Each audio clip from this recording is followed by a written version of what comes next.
You're listening to Adoptees On, the podcast where adoptees discuss the adoption experience.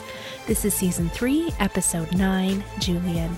I'm your host, Haley Radke. Today I welcome Julian Kelly to share her story. Julian and I talk about her search for identity, what she's done to build stronger attachments in adulthood, and how her music and songwriting allow her an amazing outlet for all the feelings. She is wise and talented, and I don't want you to miss anything that she shared. In fact, I was so focused. Here's my true confession. I was so focused on what Julian was saying as I was interviewing her. There's a few minutes where I didn't even notice that we had kind of a bad connection. And normally I would edit that out, but it's just so interesting and good that I know you'll be able to overlook that because we come right back to clear and you'll be able to understand everything. So just so you know, that's coming. It's just such a great interview. I just loved my time with her. We wrap up with some recommended resources, and all the links to everything we talk about today are on the website adopteeson.com. So sorry for those couple minutes, but it is so worth it. Let's listen in. I'm so pleased to welcome to Adoptees On, Julian Kelly. Welcome. Hi, thank you. I would love it if you would just start out and share your story with us, Julian. Well, my adoption story is unique and complicated, just as many others are. I was born in Baltimore, Maryland. According to one source, another source says that I was born elsewhere in France, so I'm not really sure. I was adopted by a family. Legally, they adopted me around 3 years old. During the time that I was not adopted, I was in the system. I was in foster care and also in a couple of orphanages, then was eventually adopted. And my adoption was a closed adoption, so I had virtually no information about either side of my family. Everything that I had was basically hearsay from the social worker. So when I decided that I wanted to try and find my birth family, I was starting from zero. When you just said, I don't actually know if I might have been born in France, I was like, what? That is some interesting information that you got. So starting from zero, what does that look like? Do you mean starting from zero with my search, or just starting with zero in my psyche and my being and my process of trying to make peace with my adoption? Which one are you interested in? All of them. Let's start with search. Okay. My search for my birth family was essentially my search for my identity, because my adoption was a closed adoption. So I wasn't privy to basic biological information. In fact, I later found out that the agency even changed my date of birth. A lot of the information that you get comes from the social worker, and it's not written down, and it could be wrong. And a lot of the information that I had in the beginning was based on things that just my adoptive parents remembered that the social worker had said and weren't sure if they remembered them correctly. So I started with what I thought I knew, which was that the family was located in Baltimore, and part of the family was. The other part of the family was in France. Since I had so little information to go on, what I did was I went on Ancestry DNA and took the DNA test there, and that connected me with my father's family. I connected with them and became very, very close with an aunt on that side. Her name is Manuela, and she was incredibly helpful to me. She was able to tell me who was in Baltimore in '83, the year I was born. Then I connected with the adoption agency to try and find information on my mother's side of the family, and that was very difficult. The agency told me that they'd lost my biological mother's file. At one point, they gave me incorrect information. They gave me somebody else's file once and told me that both of my biological parents were deceased. I mean, I really, really, really went through it with the agency. And finally, they said, okay, we've lost the file, so we have to go to the state archives to search for it. And hopefully it'll be there. And if it's not there, then we can't help you. I had to file a bunch of paperwork, and they just kind of dragged their heels with searching the archives. This process went on for a number of years. I think it was 6 years. Eventually, the social worker that I was working with said, well, there is another name in the file that belonged to my adoptive parents. And just kind of on a crapshoot, she thought, well, did your biological mother try to put another child up for adoption? And I'm going to reach out to this woman, this random woman, and see if maybe you're her child, basically. And it turned out that my biological mother had at one point tried to put my sister up for adoption, and my sister's information had gotten switched. The file information had gotten switched.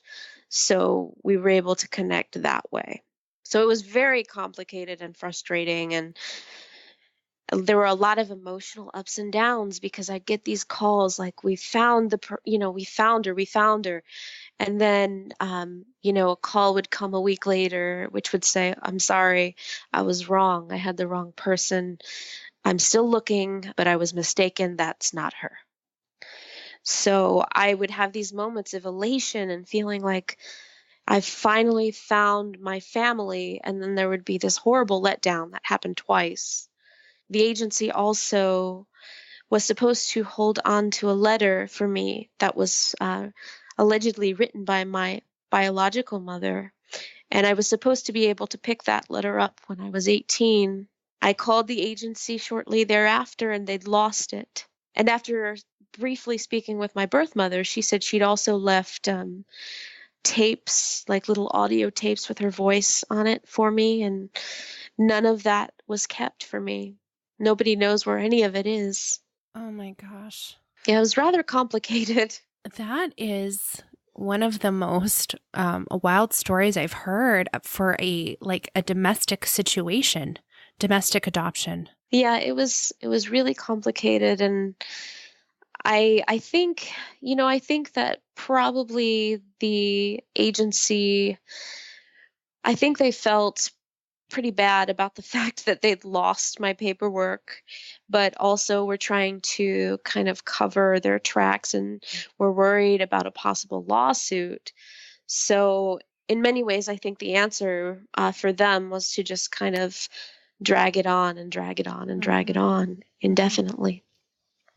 So you said you were able to speak with your birth mother. Yes, I spoke with her a few times in April. And when did you actually start the search? You said it took about 6 years.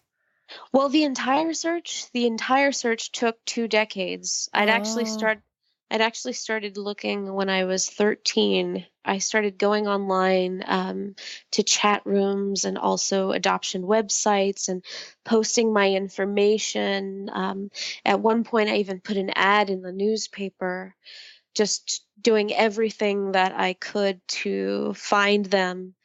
And then finally, 2 years ago, I located my paternal side. And then just this year, I was able to connect with my maternal side. Wow. Okay. Yeah. So you and I are actually the same age. I was born in 83 as well. Okay. So I remember doing that when I was a teenager too, posting online in different forums and stuff. Yeah. Mm-hmm. Similar. Okay, let's pause on the search stuff, but you were talking about your search for identity. And so did that start when you were that as young as 13? I think my search for identity actually started even younger than that. I remember being in first grade, and we had a family history assignment. We had to report on where our families came from and our family tree. And then we had to create these little paper cutouts of the members of our family.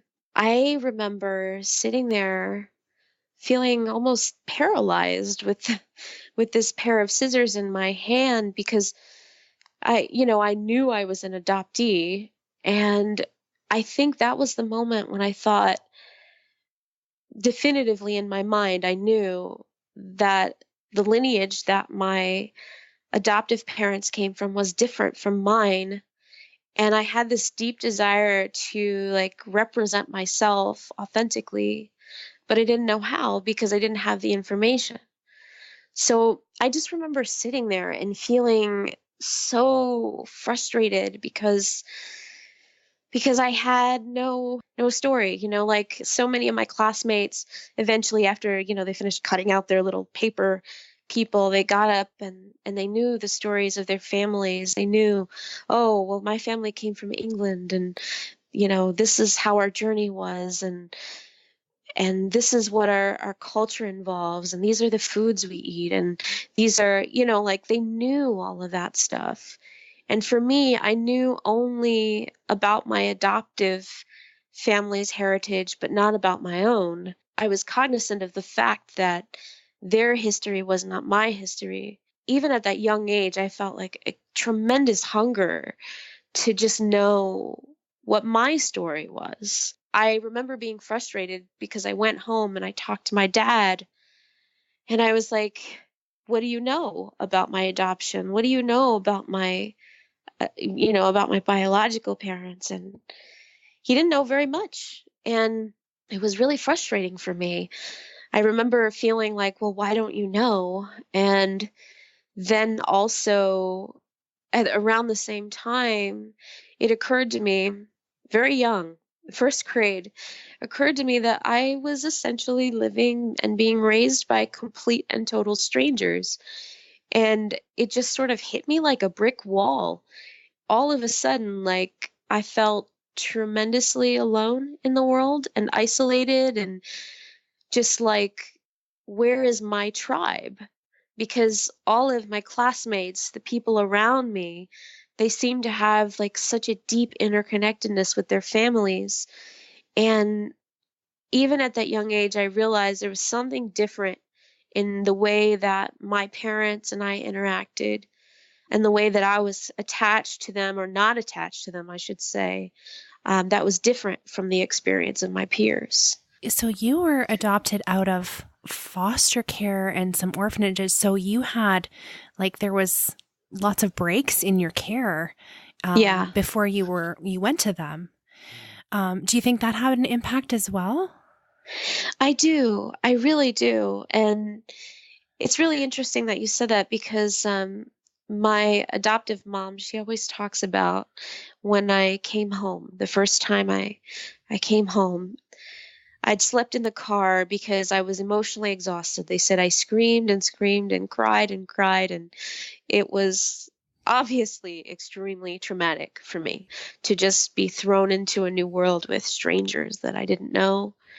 And they brought me over to my grandfather's house, and my adoptive mom would try to hold me, and every time she tried to hold me, I'd bite and I'd kick and I'd scream, and she couldn't understand it. That was before these wonderful books we have now, like about the primal wound and everything, and she didn't understand that I'd experienced a real trauma and was literally pushing her away and wanted nothing to do with her. So it was very evident. I stopped eating for a while, and my father had to call my pediatrician, and the pediatrician's response was, well, children won't starve themselves, so don't worry, she'll eat eventually when she gets hungry enough. I remember hearing those stories, growing up with those stories of those first days, because I don't have a whole lot of memories of them. Everything about it to me now as an adult says trauma. Mm-hmm. And to me, it seems so obvious, but to them, they thought, well, maybe she's too young to really have a traumatic experience of separation. Maybe she's too young to be cognizant of the fact that she's been moving from unstable place to unstable place, and that maybe they just had no sense of the fact that I was aware that what was happening to me didn't feel right. Some of these feelings about not attaching and the impact that trauma had on you as a little wee person, how has that has it continued into adulthood for you? Well, the impact as a child was profound. It's funny, I feel guilty saying this, but I felt virtually no attachment towards my adoptive parents. And I don't know if that was, part the dynamic or the trauma of being separated, but I felt nothing for them. I think I related to them as caregivers. I understood that they were my providers and that I needed to behave in a way that was pleasing to them because that was a matter of survival for me. So I needed to adapt to their ways, and I think I understood that at a very young age. But as far as feeling true love and bondedness, there was none of that. Then as I got older, I don't know, I felt such a void. I felt an incredible void. So I sought out a lot of therapy work and really dug deep and started asking the difficult questions of how do I learn to feel attached to other people?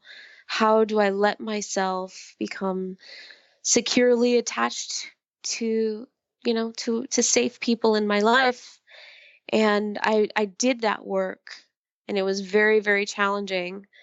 And now I do feel attachment now as an adult, deep attachment, in fact, but as a child, I did not. Thank you for sharing that. I mean, I think probably there are quite a few of us that maybe have had this similar experience of not feeling connected to our adoptive parents, but so hard to say that out loud, right?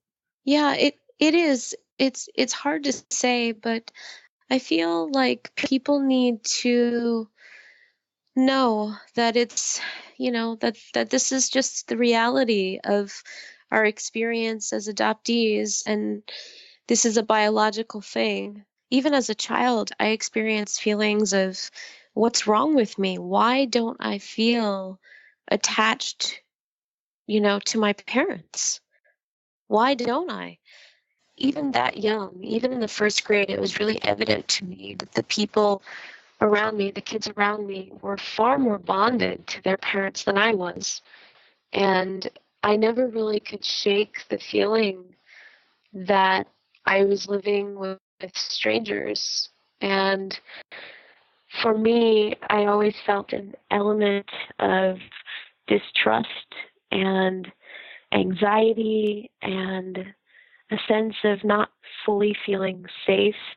But most certainly, I never really felt as though I was a full member of their tribe, even as a child. And the older I got, the more I felt that I was different and not fully accepted because of these differences. And they were differences, I think. For example, I have a very artistic temperament, and my adoptive family is very concrete. Um, so growing up, there was a sense of for me, I was looking for deep artistry in the world, and I was seeking out new ways of self-expression. Yet I was living in a family where those were not their priorities. And I was lucky in the fact that they allowed me to explore my interests, and they didn't try to block my creativity, but they certainly didn't understand it. Can you talk a little bit more about, you said you went to therapy and that you feel like you finally learned to have a deep attachment to others.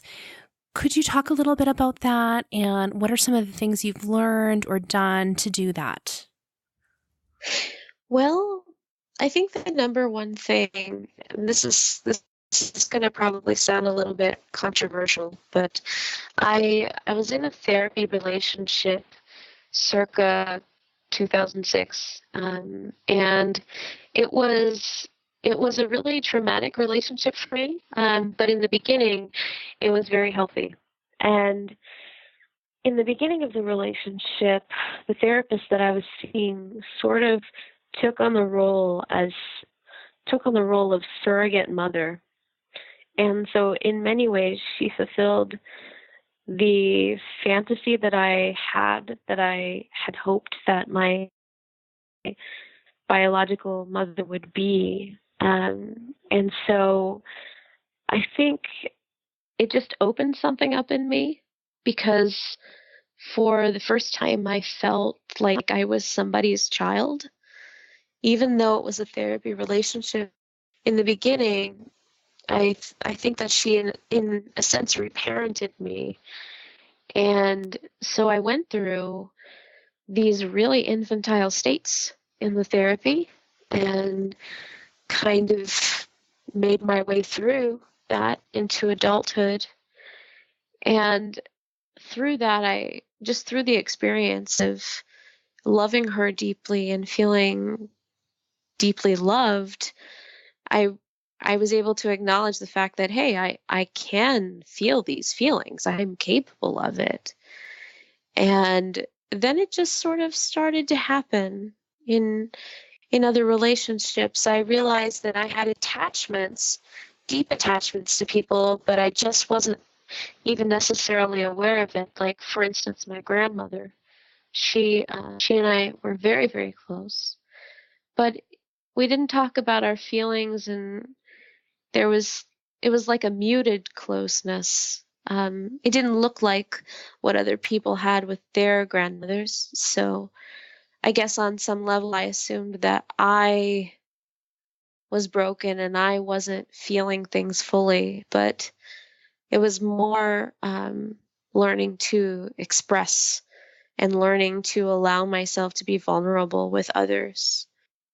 After I learned those skills, I was able to move forward, and get married and feel very, very deep attachment to my husband, and just foster that. I have friendships that I feel tremendously connected in those relationships, and but there are still some walls with my adoptive family that are very specific to them, I think, too.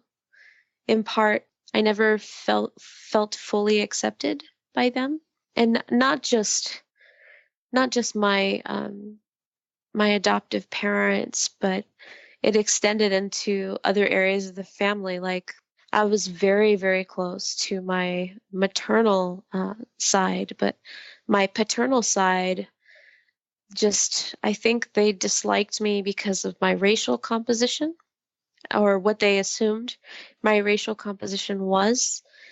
And so I grew up hearing some disparaging remarks about people of the race which they assumed me to be. And it was very hard for me to fit in with that. Yeah, to find my place in all of that, and to develop a solid sense of identity among people that disliked me because of my assumed racial composition. Hmm. I'm sorry. I'm sorry that you experienced that. You're still in touch with your adoptive parents then? Like, even though you felt sort of detached from them, are you still in contact with them? And did they know you're searching and everything?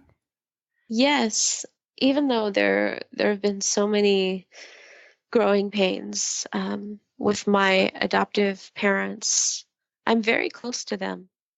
And I don't know if it's a trauma bond or if it's just, I don't know. I really don't know why we continue to choose to be bonded so much, even though there are many emotional components in the relationship that are lacking. But they were fairly supportive of my search. I think they felt a little threatened by it in the beginning. I think they were worried that they might be replaced. But after they realized that the place that they have in my life is, it's a permanent one. They just kind of came to terms with things. But I can sense sometimes I feel, I don't know, it's a really strange thing. It's a really, really strange thing to be in some ways more attached to my adoptive family, my adoptive parents, more so than I am to my biological family.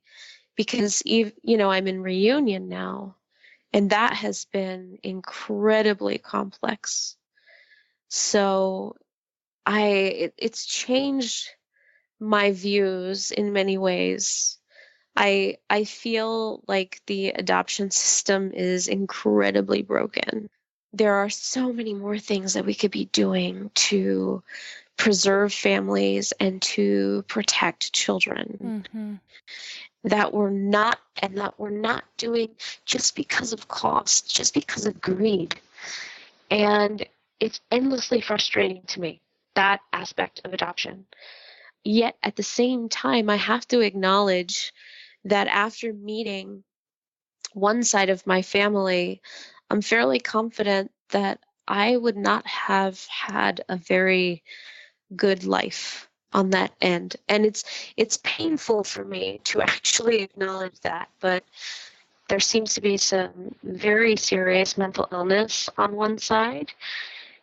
I think that based on the experiences of my siblings, that had I stayed in that environment, that I would have shared the same fate, which would have included really horrible abuse. So I'm kind of in a weird place because I'm not pro adoption. I'm never going to advocate for that being the solution.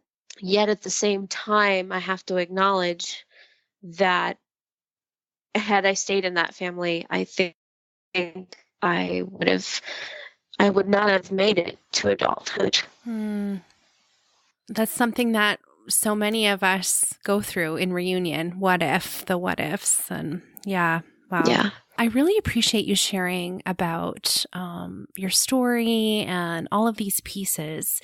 And what I'd love to shift to, you mentioned that you are artistic, and in fact, you are a singer and a songwriter. And I'd love for you to tell us a little bit about your work there and how adoption and being an adoptee has impacted that. That's a loaded question. Sorry. Well, I've been very autistic from the beginning. Art has always been my way of processing my feelings and just coping with the world, coping with really intense feeling states that adoption kind of imposes on us in many cases. The themes in my life, even as a child, I had deep grief about losing my family.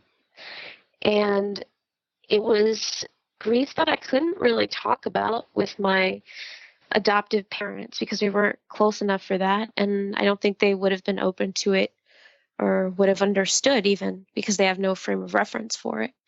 So my way of coping with those feelings and with that grief was to put it into music. So I started to write songs, and my adoptive family realized, oh, this kid has a knack for music. And so I was signed to a label called Jazz Street Station when I was just 12 years old. And I started to make test recordings for them. They were writing songs for the Spice Girls and really big bands, and they needed a singer to just basically sing through the songs so that the artists would know what the songs should sound like. So I started making those when I was 12. And then I went to Peabody Conservatory for a little while, and eventually found myself on the national tour of Songs from the Soul, and I got to do Dream Girls, and I've traveled the world because of musical theater, and that's been great because it's good therapy for one. When you're on stage pretending to be somebody else, you can push aside all your own feelings and your insecurities or whatever is ailing you, and you can just leave it, in the, I don't know, in the side wings or whatever, for a little while. So I did that for a while until I got tired of traveling. Then I went back to school for clinical psychology and met my husband and got married. But as far as how my adoption has informed my music, it's tremendously impacted virtually every area, even down to the characters that I was willing to play. I always, even as a child, like there would be auditions for a bunch of shows, and I'd have to go to Chelsea Studios in New York to go to the, auditions for the national tours and everything. And I always wanted to play Orphan Annie because I identified with her. As an adult, I released the music album called The Family Reject. And that was an album that was pretty much entirely about adoption. I wrote that in a period of time during which I felt really, really rejected by my biological family. Also, I didn't feel like a full member of my adoptive family either. So I labeled myself kind of as a way of taking my power back, and just decided I'm going to put all of these feelings and everything that I'm experiencing in the music just to kind of hold on to my sanity. So music has always been a big part of my life. And when you talked about putting your grief into your songwriting, do you do that when you're writing songs for other artists as well? Yeah. Everything that I write, I just write from a place of truth. And so whatever I'm experiencing in that moment, whatever is really up in my life during that time is what I write about. And a tremendous amount of my songs are about relationship loss and abandonment and grief and love. Love has also been a huge theme in my music. This whole podcast series, we've been talking about healing through creativity. And I love to give people some kind of practical ideas of things they can do to use creativity in their own healing work. Do you have any ideas in the musical realm or songwriting that a layperson like myself could just what could I do to sit down and, I don't know, could I just write a song or, I don't know. I don't want to put words in your mouth. I'd love to hear if you have a couple ideas. If songwriting is something that's relaxing for you, then most definitely. I think we all have a creative side. It's just that in many people it's unexpressed. So I would just say, just pick up a pen and a piece of paper and just start writing. Just let it flow, even if it doesn't make sense.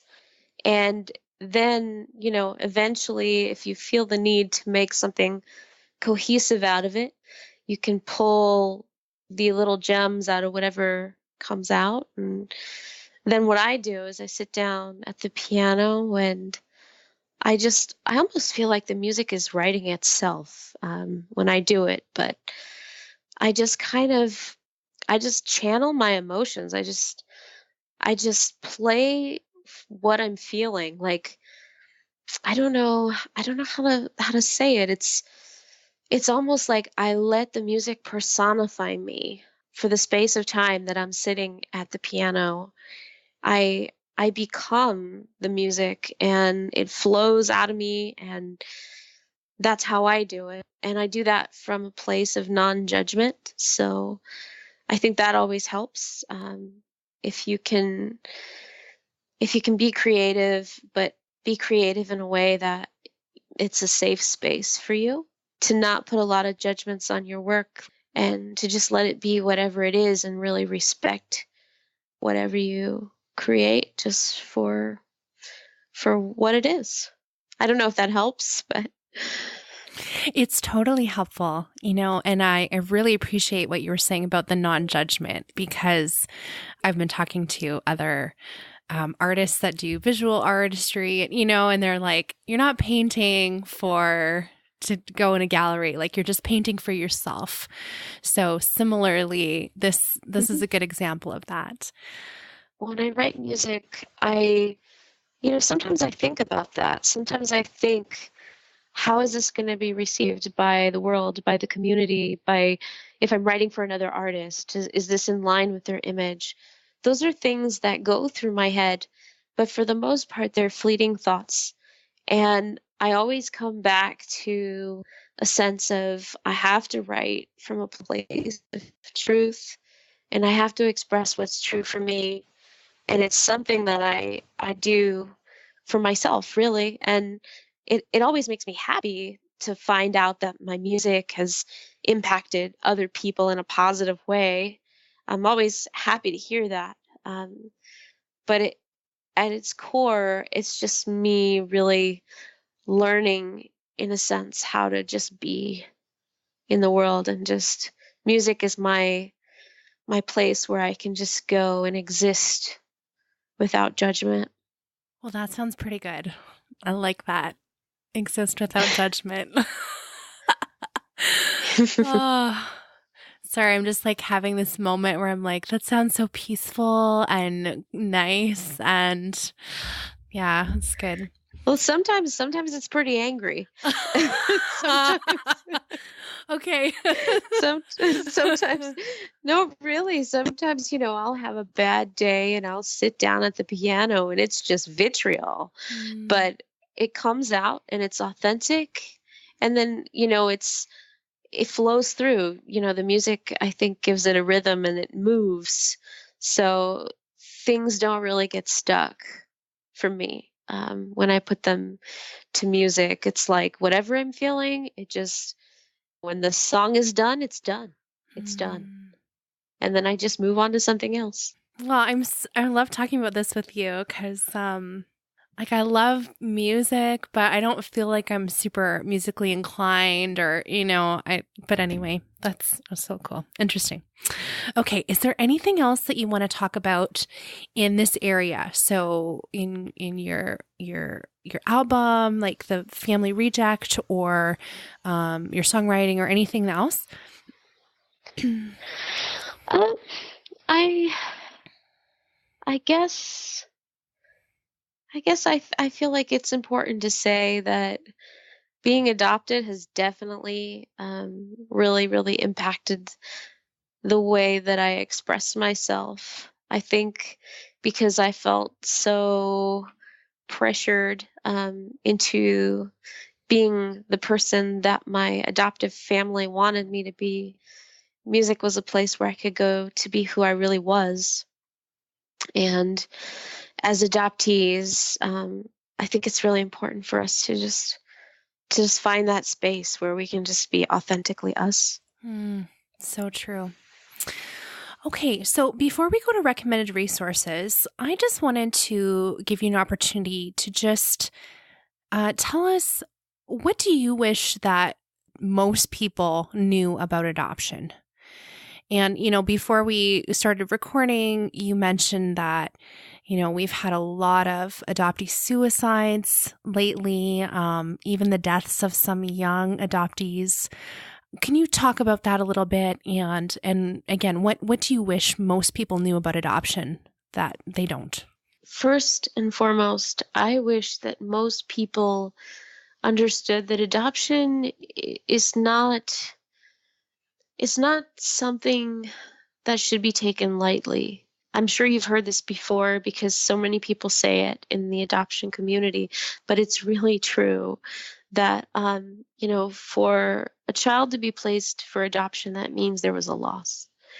And I I wish that people knew how to really respect that loss and how to understand that we carry that loss with us like for our lifetime, for the duration of our lives. And I think that yes, the adoption system is broken, and there are so many other things that I wish people, knew about adoption. But if I just had to narrow it down to a few things, I would say I wish they knew to respect our feelings, whatever they are, and to not impose feelings of gratitude or all of the things that people say we should feel about our adoptions. I've heard so many people say to me throughout my lifetime that I should feel grateful, and I wish that those people would instead let me feel how I feel and let other adoptees feel how we feel, and understand that our experiences are ours to name. They're our narratives and that they're our lives. And it's for us to define. So that's one thing that I really wish, really, really wish people knew about adoption.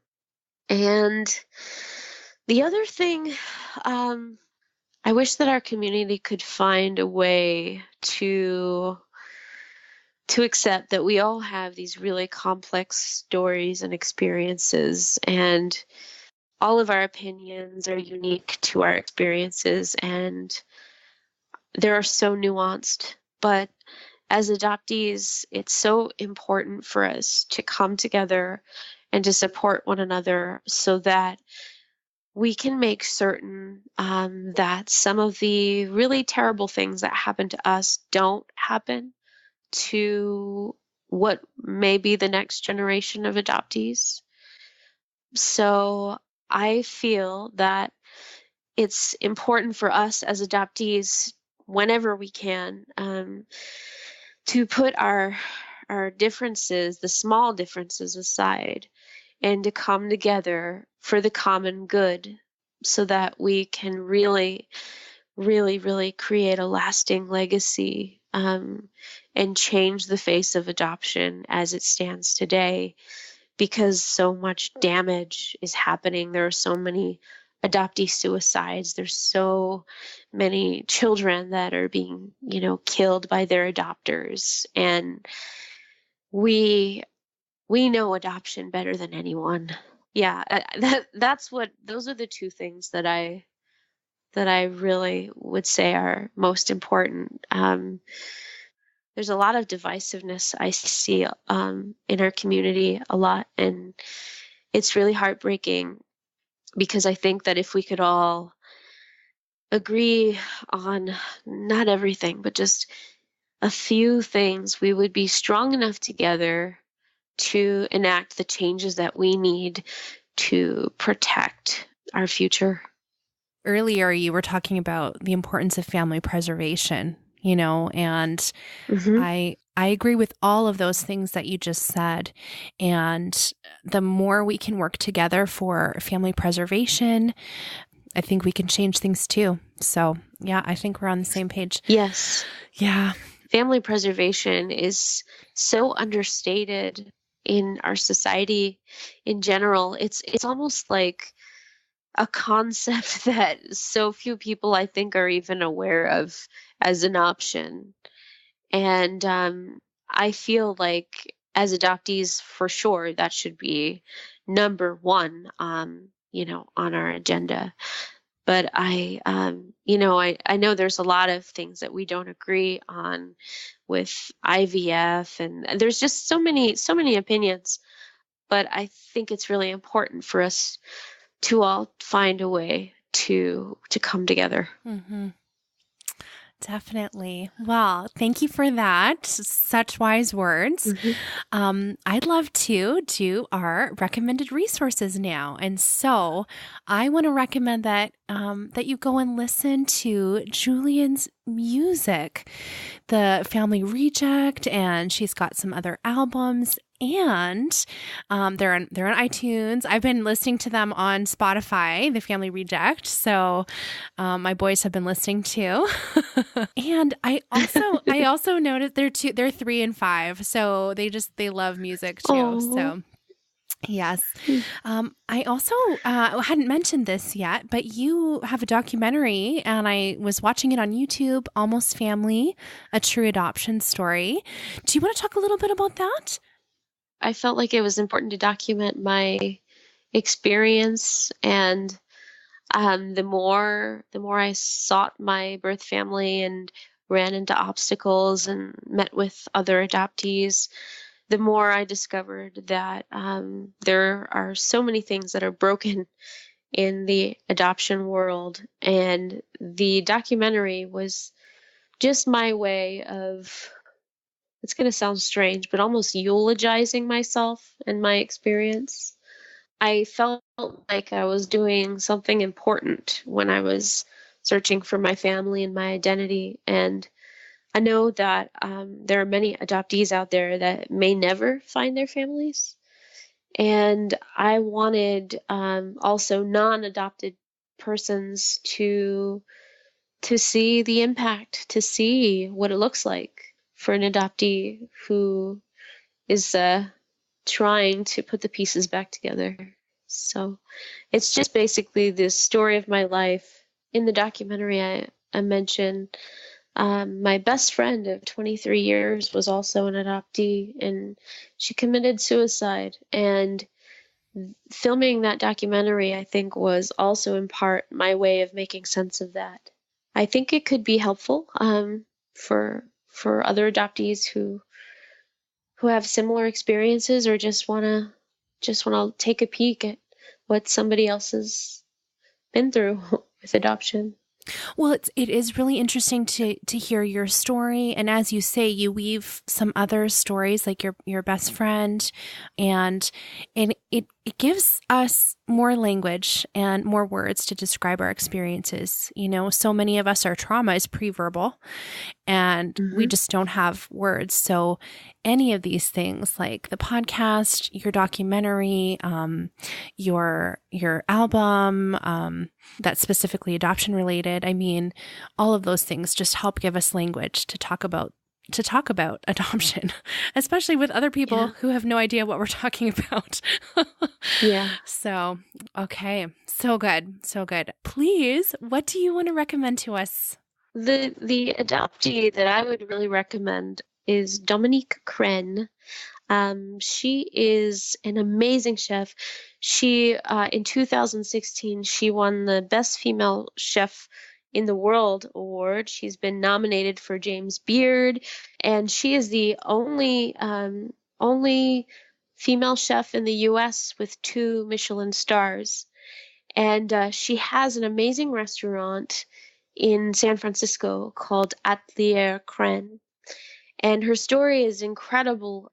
I don't know anything about her personal adoption views, but she was adopted at 18 months. She was in France, and she refers to her restaurant as her home. She refers to her cooking as her artistry.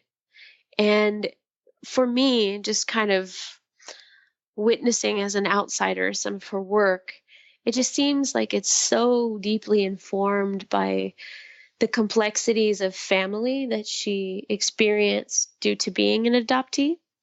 So I would definitely recommend that anyone who is in the San Francisco area go check out her food.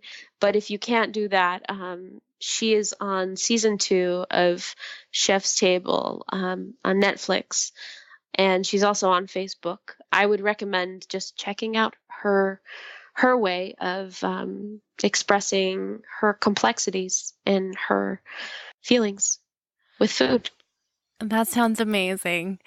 And you're telling me this now, and I remember I was talking with Anne Heffron, and she's an adoptee. She wrote You Don't Look Adopted. And we were talking about how adoption is everywhere, and she was just like, sick of it one day. She's like, oh my gosh, adoption is everywhere, whatever. So she's like, okay, I'm just going to lay down. I'm just going to watch a show. And she turned on Chef's Table, and it was her episode. Oh. She's like, oh my gosh, even the chefs are adopted. So it's everywhere. It's everywhere. But that's such a good recommendation. Thank you. Well, you're welcome. Thank you so much. This was so good to talk to you. Can you let us know where our listeners can connect with you online? Yes, I am very easy to find. You can connect with me on Facebook. Type in my name, Julian Kelly, and I'm happy to add people to my personal page or my music page. I don't care. I'm just really lax. Most easily found on Facebook. I also have a YouTube channel, and I have a blog. I blog like every few months, but there's some pretty good resources on that blog, especially for people who have experienced secondary rejection in their adoption reunions. So if that's something that anybody would be interested in reading about, my blog is called I Am a Cherry Blossom in Spring. And I believe I sent you a link to it. Yes, I will put links to all of those things in the show notes. Thank you.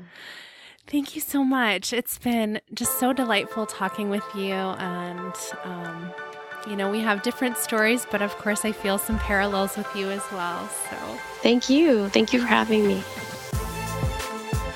Oh, you guys, Julian is so amazing. Go check out her music. She has an amazing voice. You are going to be impressed, I promise. I have a new thing. I started a monthly newsletter. I started it a couple months ago, but the first one just went out last week. So monthly, that's, loose in quotation marks. If you want to stay caught up with what's happening with me and the podcast, head over to adopteeson.com/newsletter and you can sign up there. I want to thank my incredible patrons who have literally made it possible for me to continue bringing you this podcast every single week. A giant thank you to each and every one of you who've partnered with me to share adoptee voices around the world. I couldn't do it without you. If you are passionate about helping adoptees and want to move our voices forward, come and partner with me. Adopteeson.com/partner has all the details. I take monthly pledges through this website called Patreon that helps to pay for the cost of hosting and producing the show for you. And I have some great thank you gifts. Adopteeson.com/partner has the details. Would you tell one person about the show the next time you're with an adoptee support group or your therapist or your adoptee friend or your online adoptee group? Would you share the show, tell them why it's a must listen, and let them know exactly how you like to listen to podcasts?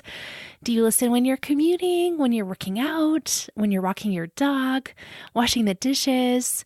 Share the show and tell them how amazing and portable podcasts are. Last thing, next week, I'm going to hit pause on season 3, and we're going to have a break for a special healing episode with Leslie Johnson, where we talk about coming out of the fog. Thank you for listening. Let's talk again next Friday.